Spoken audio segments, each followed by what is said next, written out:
vai provocar um extremo, forças muito grandes na direção transversal. Nesta animação seria, para cada direção do vento, teríamos a envoltória das forças instantâneas e a envoltória das forças estáticas equivalentes. A flecha preta significa a direção de incidência do vento. O azul indicaria o âmbito, a envoltória de todas as forças instantâneas, e em vermelho seria a envoltória das forças estáticas equivalentes. E como vemos, quando o vento incide normal a fachada que, de acordo aos métodos simplificados da norma, seriam os críticos, aí o efeito de amplificação é muito baixo. Entanto que aí, quando chega a posição normal, o efeito transversal é o que governa o desempenho. Estes diagramas chamo de corona porque justamente foi no momento em que começou a pandemia que tinha que ficar mais tempo em casa e decidi que quero fazer animações para visualizar os resultados dos ensaios de túnel de vento. Aqui podemos ver quais são para outro edifício, para uma estrutura que vamos chamar X, que é o mesmo X que vai aparecer na palestra da engenheira Ana Bagnara, um projeto X no qual estou indicando qual é a resultante das forças instantâneas. Cada ponto verde significa uma força possível durante a história e a linha azul marca a envoltória. Como vão vendo, geralmente existe um lift. Nota no desvio entre a força média, ou seja, é importante ver que os efeitos transversais se superpõem ao efeito de lift. O efeito de lift seria o efeito da média, que nunca vai ser colineal com a direção do vento.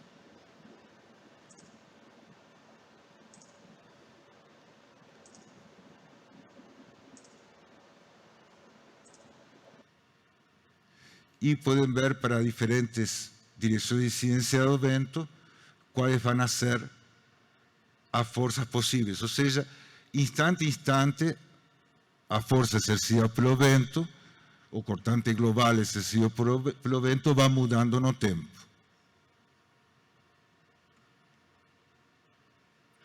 Para esse edifício, teríamos o mesmo tipo de animação. Não sei como acionar. Se vai começar o chicote está marcando 3 segundos. O que se vê em azul seria as forças instantâneas, que seriam as forças estáticas equivalentes para um edifício infinitamente rígido. E em vermelho, os efeitos, a força estática equivalente nesse instante, ou seja, o que determinaria a deformação do edifício nesse instante. Como ven, para esse edifício, se a gente pensa nos métodos simplificados da norma, diria a direção crítica é a direção X, mas com força na direção X. Porém, a direção crítica é na direção X, porém para efeitos transversais, ou seja, esforços, momentos globais no plano YZ.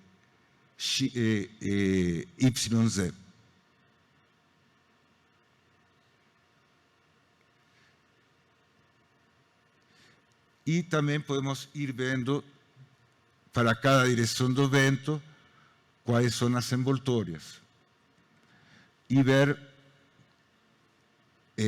correlacionando as envoltórias em azul, que são as instantâneas, com as vermelhas, como é que isso varia. Teria que começar a animação. Ou seja, para diferentes direções de incidência do vento, vemos que temos quantidade de direções de incidência do vento que não são relevantes para o projeto estrutural e que, geralmente, o que vai a estar determinando são efeitos transversais.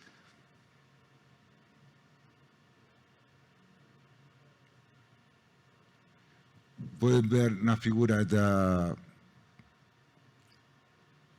esquerda a posição crítica que provoca as máximas resultantes globais na direção Y.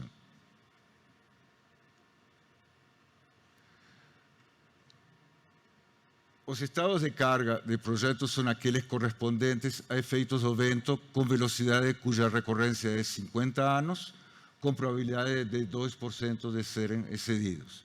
Estão todos de acordo? Isso é o que a gente usa na norma. Muito cuidado com isso. Na realidade, teríamos que sempre verificar tudo o que acontece para velocidades menores. Por quê?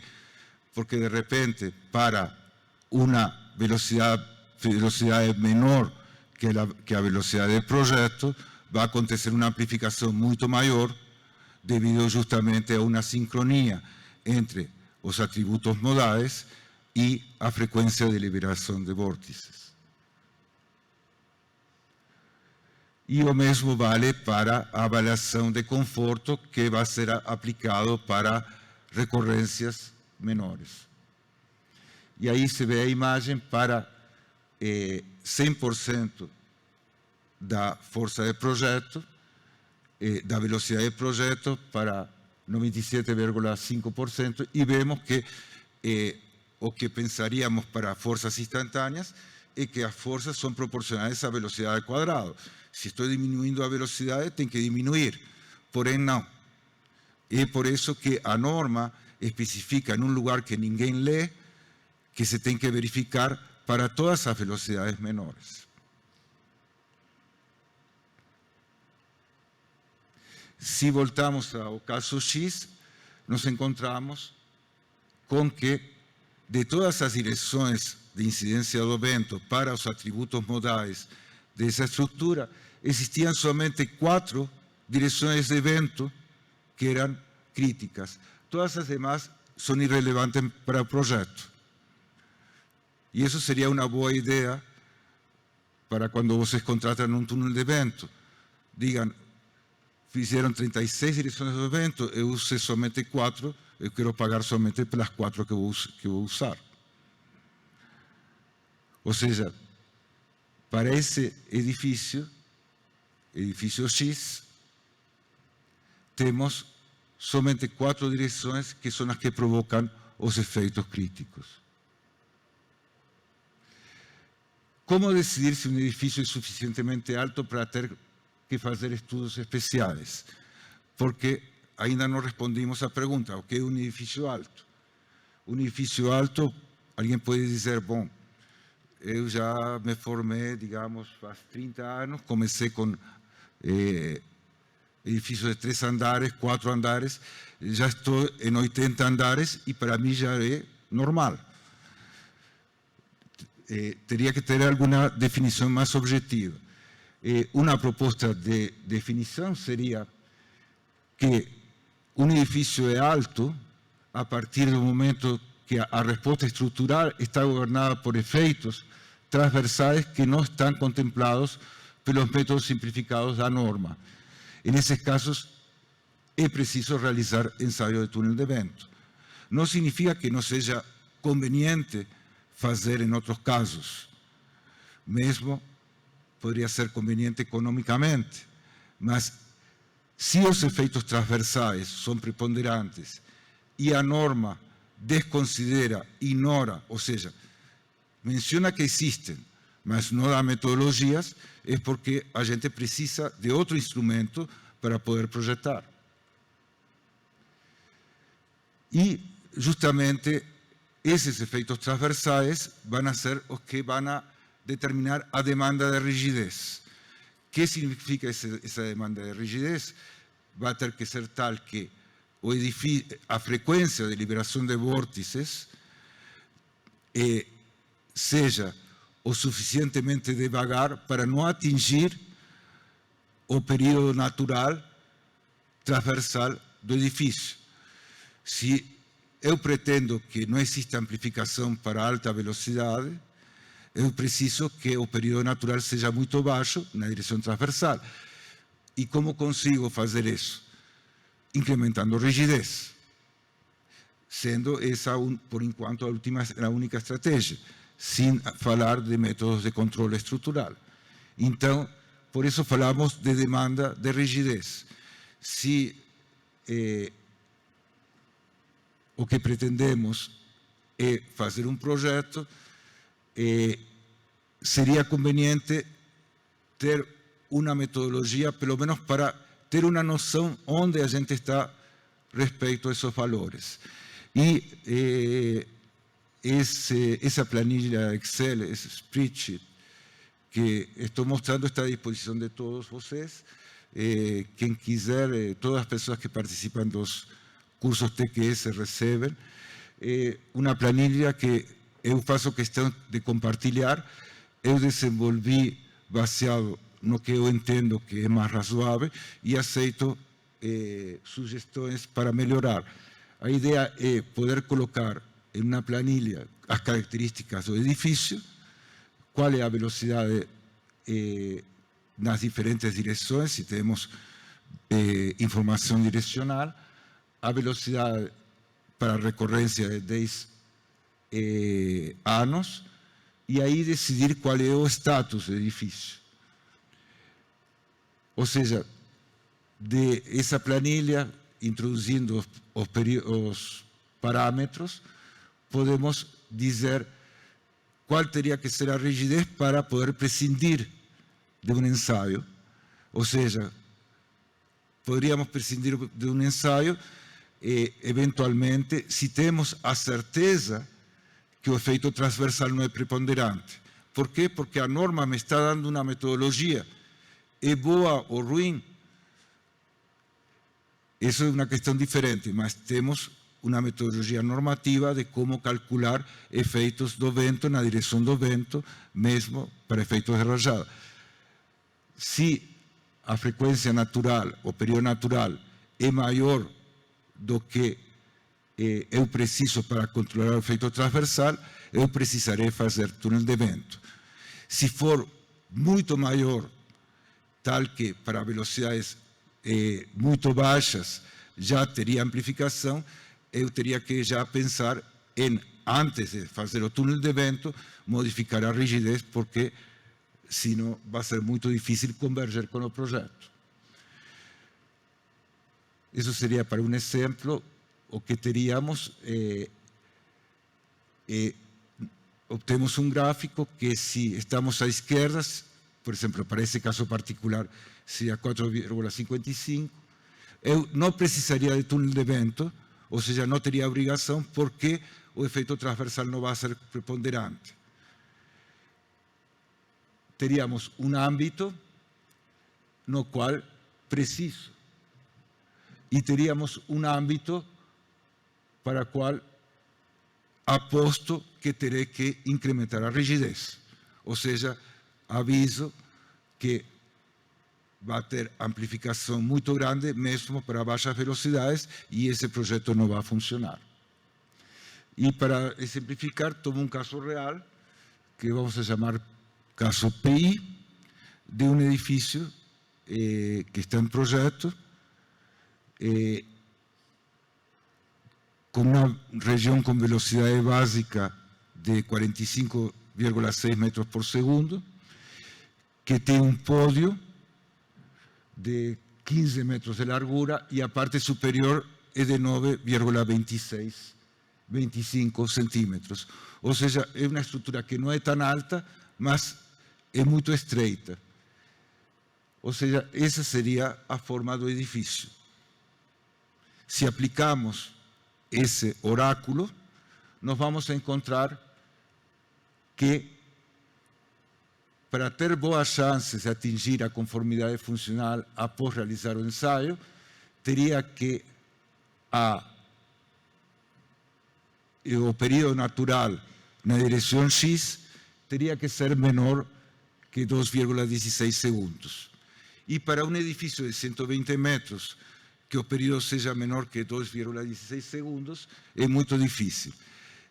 Tudo depende do tamanho do edifício, das possibilidades de fazer elementos estruturais, mas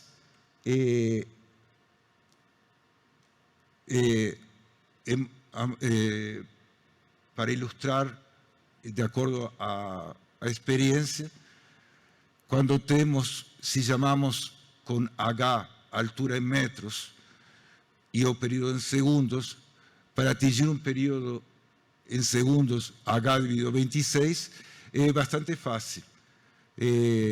Se vocês não fazem nenhuma conta e fazem para forças verticais, possivelmente estejam em H dividido 12, 13. Se vocês fazem algum tipo de elementos, paredes, rigidizantes, vocês chegam a H dividido 26. H dividido 33, ou seja, 3,33 para 100 metros, vocês conseguem fazendo reforços além do óbvio. Terão que fazer bastantes acoplamentos. Para chegar a H dividido 46, são muitos núcleos rígidos acoplados de lado a lado, e esse valor H dividido 46 é um indicador bastante típico dos edifícios que se projetam na Europa. Geralmente, o período natural é H dividido 46, 47. No Brasil, quando não se faz nenhum estudo especial, o lançamento inicial anda por H dividido 26, depois do ensaio de túnel de vento tem que incrementar. H dividido 60 já é um bunker. H dividido 80, H dividido 100. Ou seja, se pretendemos fazer esse prédio com essa forma, nesse local, essa vai ser a situação. Ou seja, o nosso cliente, se a gente trabalha como chapéu vermelho e vai e diz, vou enviar isso ao túnel de vento a ver o que me conta, o que vai resultar que depois do túnel de vento o projeto vai virar inviável. Então, é muito importante ter uma ferramenta, algum oráculo, alguma ferramenta para poder ter uma noção qual vai ser a situação do edifício e se atingir essa rigidez vai ser possível. Essa é a situação atual, ou seja, para evitar o túnel de vento, teria que ter H dividido 80.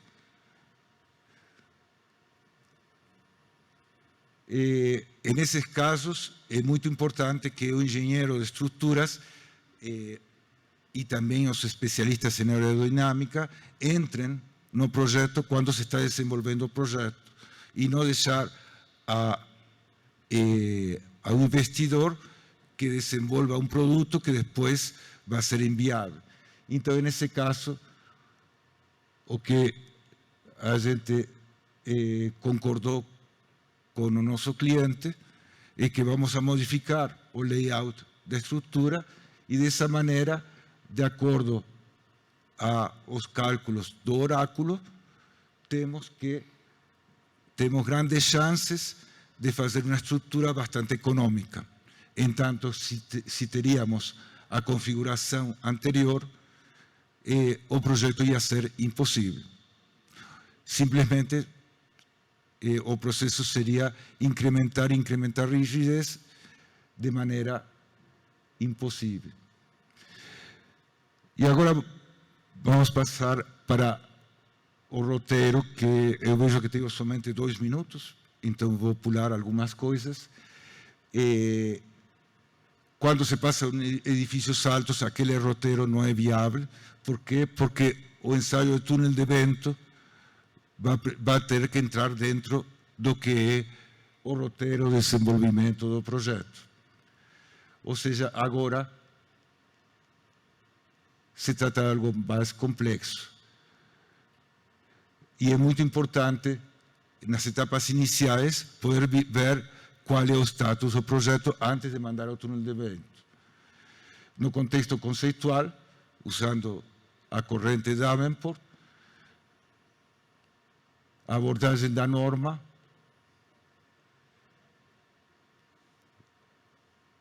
passando para o túnel de vento, existem os mesmos elementos, o único que se gera o cenário. E no ensaio do túnel de vento o que se faz é obter registros de pressões, histórias de pressões que vão a ser integradas em alta frequência, ou seja, se vai deduzir a forças estáticas equivalentes às histórias de deformação. E essas histórias de forças generalizadas não são influenciadas pelo deslocamento do edifício, já que se supõe que, apesar que o edifício se desloca, não altera o fluxo do ar. E essa integração, a questão é quem deveria fazer essa integração. Hoje em dia faz o túnel de vento. Por quê? Porque são eles que mexem com esses registros.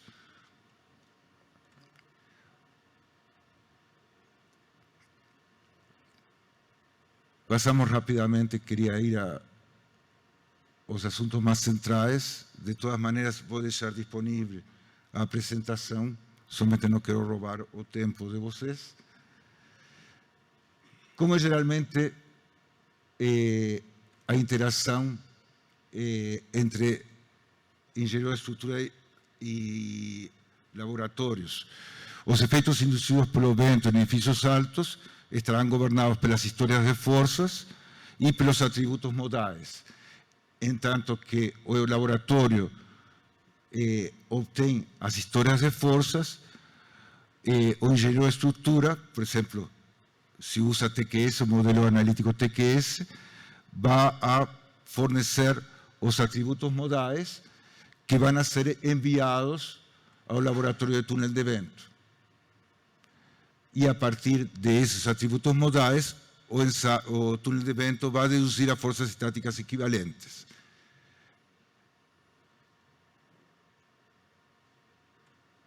Na realidade, o processo de um projeto de edifício alto teria que ser um loop. Por quê? Porque cada vez que vocês modificam a estrutura, modificam os atributos modais e teriam que enviar novamente ao laboratório de túnel de vento. Ou seja, esse processo teria que se cumprir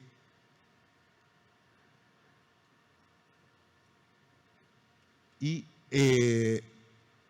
esses ajustes teriam que ser revertidos novamente para uma nova análise, não para um novo ensaio, porque as histórias instantâneas não mudaram.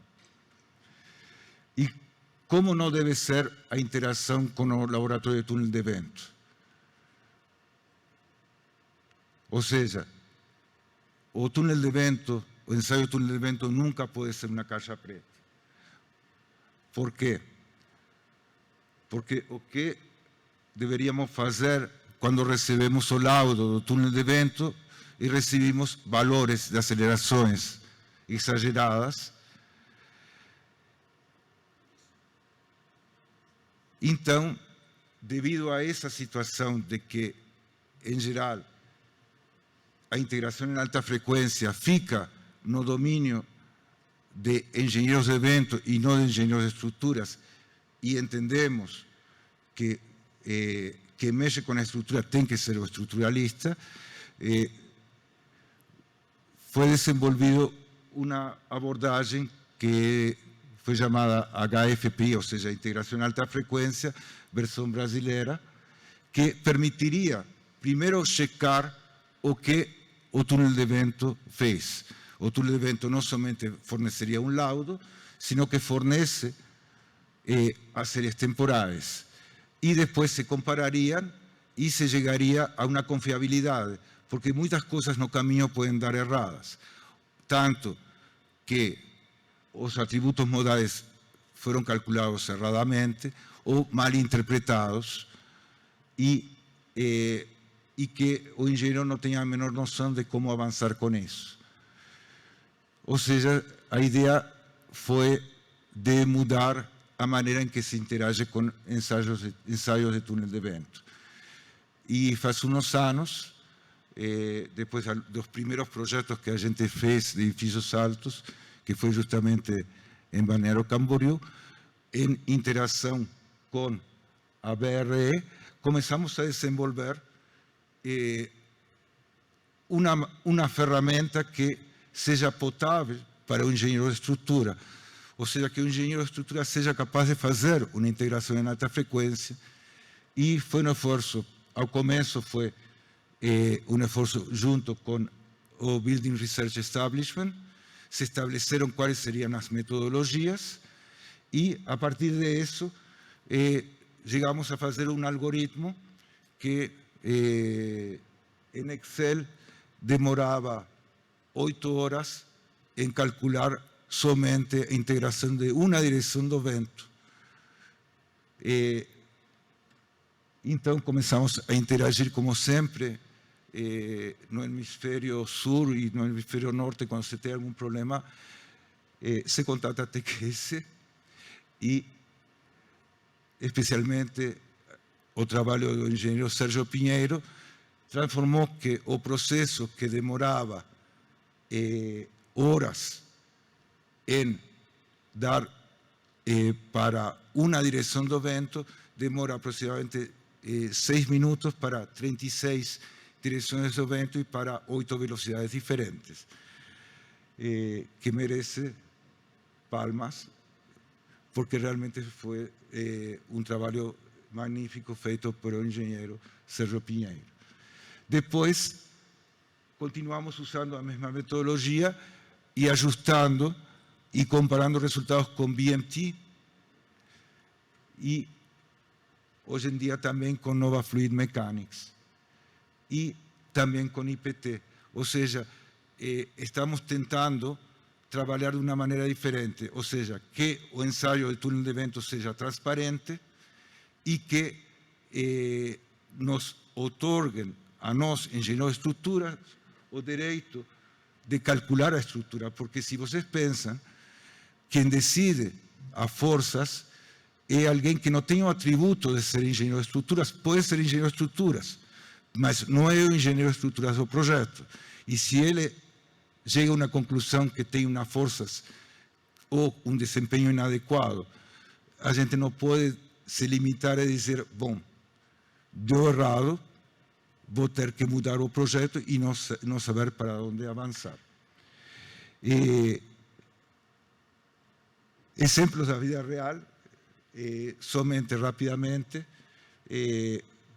Na vida real, ou seja, no Brasil, os edifícios são bastante diferentes aos que o engenheiro Roberto Stark expôs. Geralmente, a gente tem edifícios de formas muito singulares. Dores de cabeça com edifícios altos. Caixas de escadas que são externas. Por que isso é uma coisa ruim? Porque é um elemento que serve para rigidez, mas não recebe carga vertical. Então, é ineficiente. A menos que a gente consiga acoplar. Ou seja, isso é ruim. Isso é muito ruim, é muito comum. A gente vê continuamente esse tipo de configurações. Depois, arquitetos que não fazem nenhum tipo de alinhamento, que não nos permite fazer acoplamentos.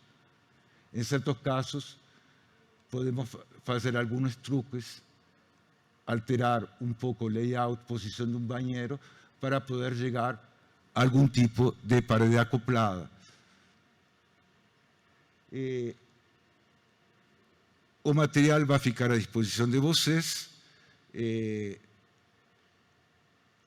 Essas seriam as conclusões finais, que depois, e o importante, Muito obrigado por